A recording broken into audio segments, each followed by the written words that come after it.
Hello and welcome to Rewind. We're back here at Doha's iconic Museum of Islamic Art for another look back at some of the best documentaries we've brought you over the past 10 years, the decade since Al Jazeera English launched. This week we're returning to the United States in 2013. At that time, Cleveland, Ohio was experiencing one of the highest rates of infant mortality in the industrialized world, disproportionately affecting African American mothers. Since our film aired, the racial gap has grown wider, and many mothers continue to experience this tragic loss. That's why we've chosen to air this important investigation again. From Al Jazeera's Fault Line series, here is America's infant mortality crisis. Every year in America, over 11,000 babies die on the day that they're born. Most are just born too early. Their vital organs, heart and lungs, still unformed.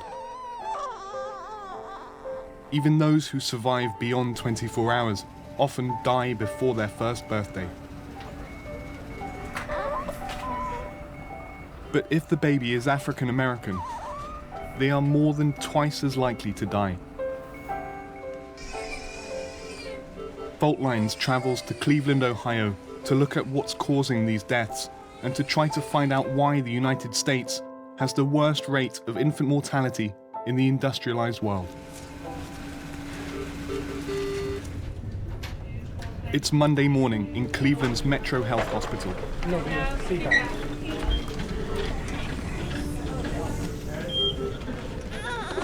A newborn baby boy has just been rushed into the neonatal intensive care unit, known as the NICU. -18 for the wrap. Weighing just over 2 pounds, he's 14 weeks premature. It means he was only in the womb for less than 6 months. He's really retracting. Do you see his blood pressure? Very low. Well, they're right now trying to get urgent care to the baby that's just been born here literally within the last couple of hours. And right now getting respiration assistance and an intravenous drip inserted. This is the kind of scenario that happens all the time on this ward. Medical advances have dramatically improved the odds of survival for premature babies, but they haven't changed one aspect of this crisis. Almost all of the babies in this ward are black. Just under 40% of the babies who are born are African American, but they contribute to 70% of the babies who die in the first year of life. So you have this huge disparity, and that's kind of business as usual. It's been going on for decades.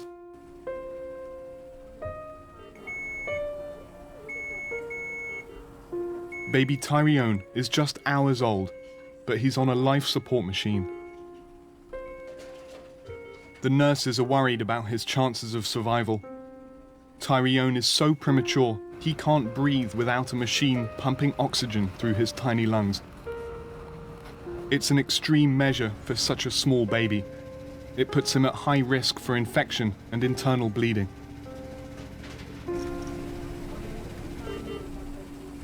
He's helpless. It seems like he got a tube coming from everywhere. For Tyrione's mother, Lachey Welsh, it's an agonizing time. I really can't do anything but just stand by and watch and wait. And it's a long wait. But Lachey can't stay with him. A single mother with 3 other children, her earnings keep the family just above the poverty line. My doctors have put me on light duty, and my job didn't honor the light duty. Our welfare is not enough to support me and my children, so I had to go back to work full duty. After working an overnight shift, finishing at 7 in the morning, Lachey started having contractions. She was rushed to hospital and gave birth. But now she has to get back to work. I hate to say it this way, but I'm kind of glad that he did come now and that he's going to be in the hospital for the next couple of months so that I can work.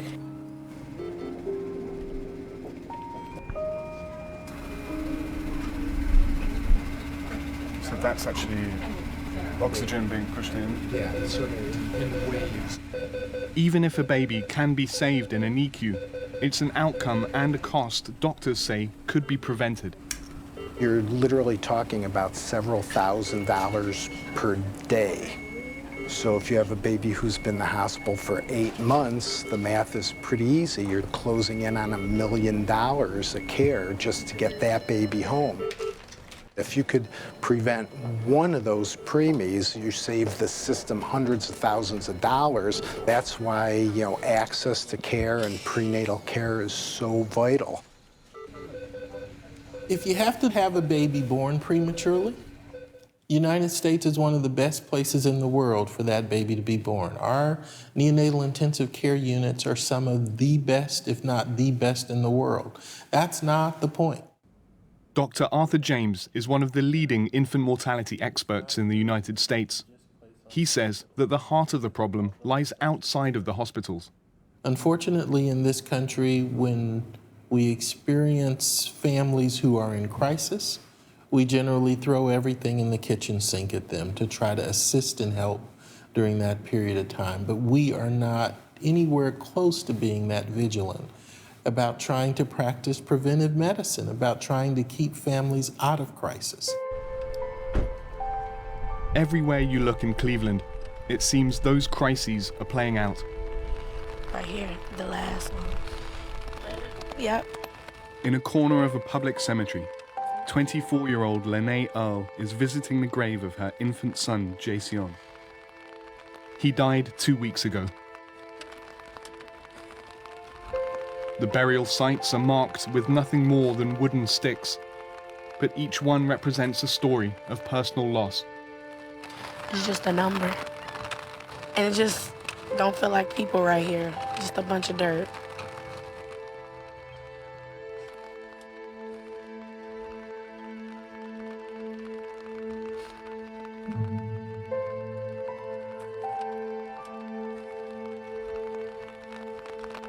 It's in the hospital. Yeah. I just wish that like the funeral home where it would go. Because once that leaves, I think I might be better. That was the hardest part. Lene had given birth to twins who were more than 3 months premature. Jason's brother died within the first few hours. The surviving child spent time in intensive care before he was healthy enough to leave the hospital. Lene says everything was normal until one night when Jason was 4 months old. He stopped breathing in his sleep and died. I don't know what it was, but something felt wrong. And I woke up, and when I picked him up, it was just like nothing. The doctors told Lene it was sudden infant death syndrome, or SIDS, the third leading cause of infant death. It's like losing a piece of your heart, missing a piece of your soul. Because my kids are my soul, my kids are my heart. Now, Lene is focused on raising her 2-year-old daughter and 6-year-old son. I go to school from 9 to 4, and I'm working 7 days a week. I have no off day. It's like my mind is just cluttered with everything. Stress, everything. And I just feel so horrible because I wasn't able to protect my kids. And everybody say you're supposed to be able to protect your kid as a parent. But I feel like I failed. So what is it that's causing so many babies to die here in the city? Why are those babies predominantly African American? And what's being done to try to stop it?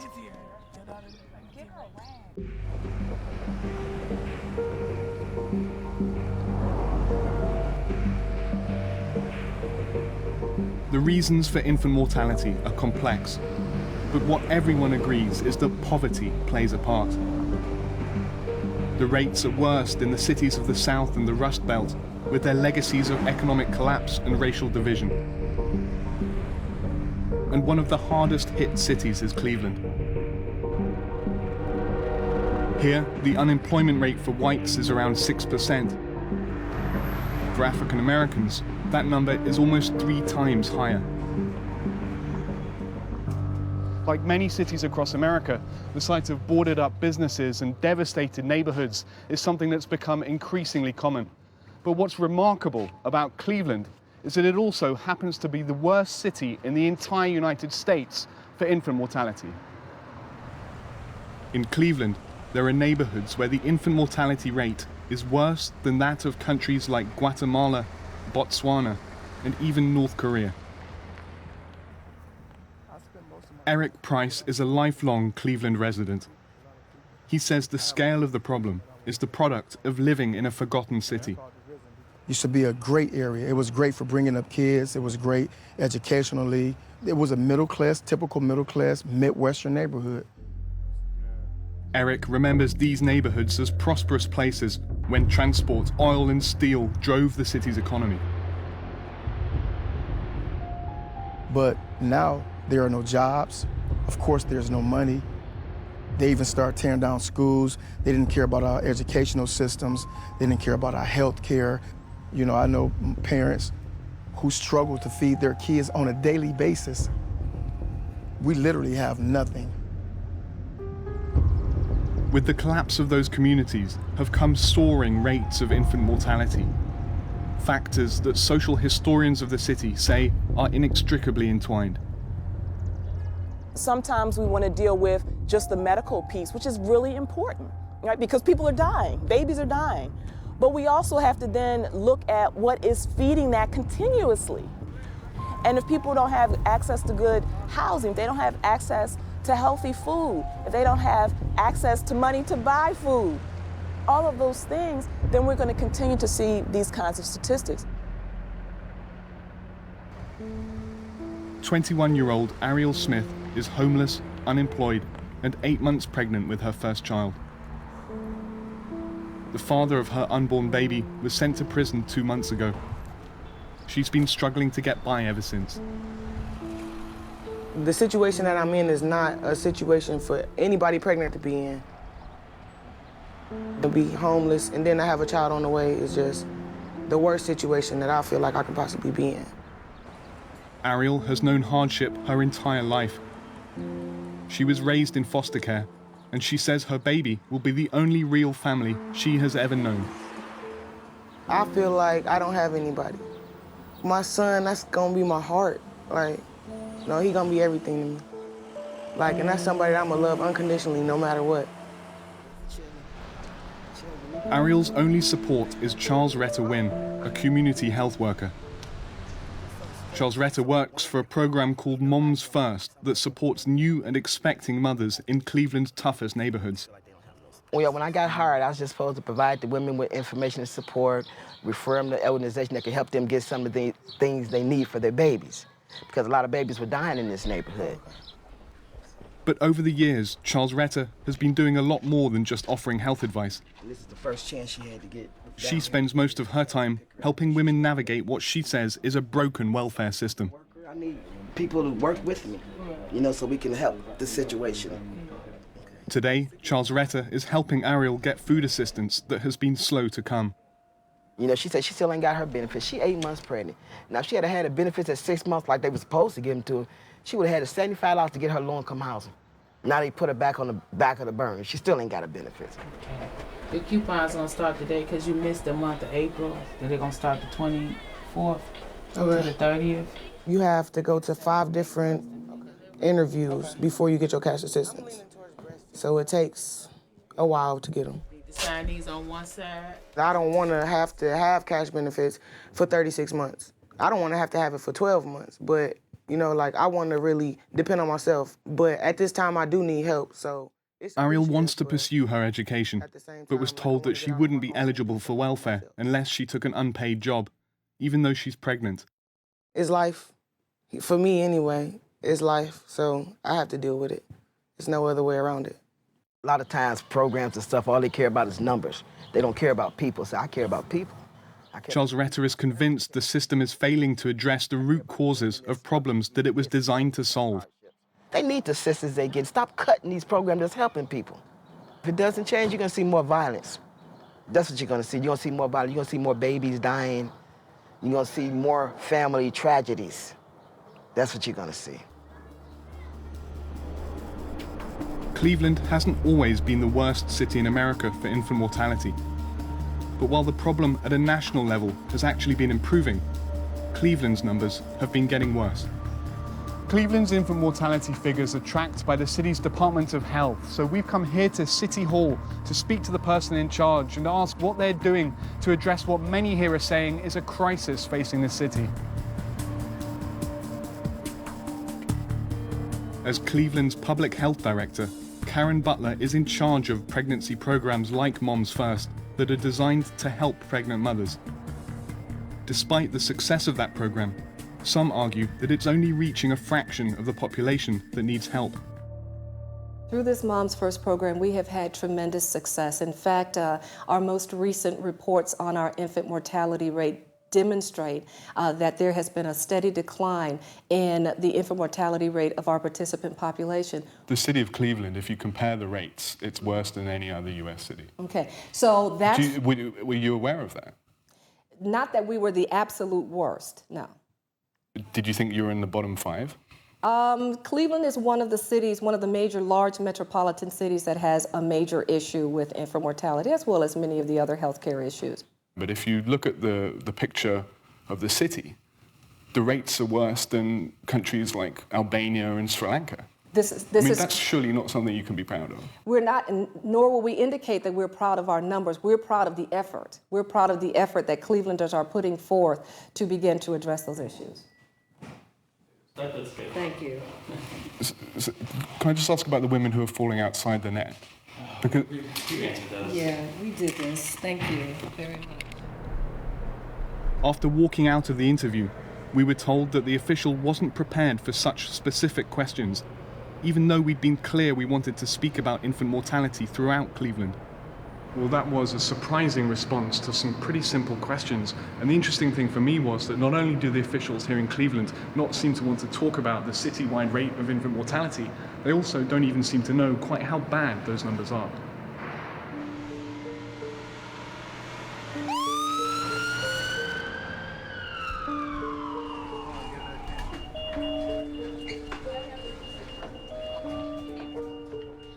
Cleveland's economic struggles, its decayed neighborhoods with their rampant unemployment levels and uneven access to healthcare, have combined to turn the city into America's infant mortality capital. But if that wasn't a perfect enough storm, now politicians at the state level are considering further cuts to healthcare. The politicians in Columbus are playing games, to be quite blunt, and we may not get literally billions of dollars that we have coming to us, that we're spending the money, but it may not be coming back to us because politicians have decided they want to play politics. If that happens, that'll be disastrous for our state. It'll certainly be disastrous for our hospital, our NICU.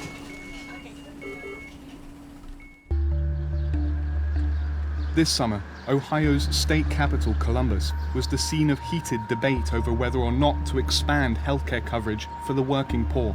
The question is, shall the amendment be agreed upon? Ohio's Republican-controlled legislature turned down $13 billion in extra funding from the federal government for what appeared to be ideological reasons. I urge the failure of this amendment. They even rejected a comparatively small emergency measure aimed at reducing the state's woeful infant mortality rates. We asked for, in this budget, $3.8 million to be targeted where the masses of racial and ethnic minorities live in the state of Ohio, allowing infants to live until their first birthday. Senator Charletta Tavares has been working for years to redress racial health disparities in Ohio. She proposed an amendment to Ohio's budget to fund health programs to specifically reduce infant mortality in minority communities. Every public official will hold up a baby, will talk about how children are our greatest assets, but it seems to some communities, and the community that I represent, that some babies matter more than others. Those opposed say nay. The proposal went nowhere, the majority voting to move ahead without the amendment. I'm for doing well for the poor, but you don't do it by making it easy for them to stay in poverty. You have to drive them out and make them uncomfortable in their poverty and they will do for themselves. They will earn for themselves, and they will be much better off at the end of the day when they have earned it on their own versus when they have gotten handouts. But why would politicians in a state clearly in the midst of a crisis, with such high numbers of babies dying before their first birthday, turn down money that could make a real difference? It's a simple question that many, it seems, didn't want to answer. I mean, we wanted a short conversation with anybody on the Republican side to talk about the health disparities. Is there anyone else that's willing to speak to us on the Republican side? Thank you. We'd love to talk to him even just for 5 minutes. Sure. I know he is chalked up for the day, but make sure he gets it. Okay, thanks very much. It's just about infant mortality and the healthcare provisions that have been passed. Thank you. All right. Eventually, we did catch up with one of them, Republican State Senator Chris Jordan. Oh, hi. Hey, I'm Sebastian Walker from Al Jazeera. Nice to meet you. Just on infant mortality in Ohio, are you aware that this is, one of the worst states in the country for... I've got a meeting that I'm running late. Can we just very briefly get your comment on that? I've got a meeting that I'm running late to. Just really briefly, this is one of the worst places in the entire country for... Just, can we just get your position really quickly, Senator? So, just a couple of minutes of your time.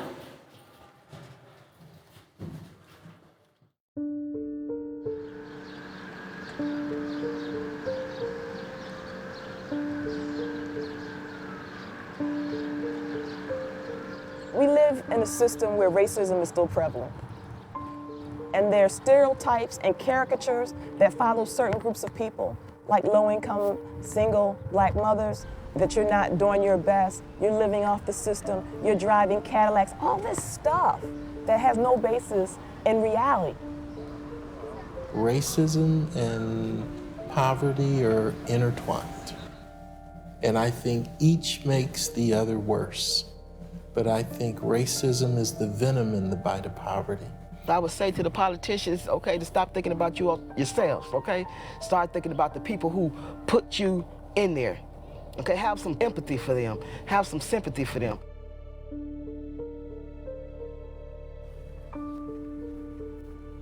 Before leaving Ohio, we went to see one of the mothers we'd met earlier in our time here.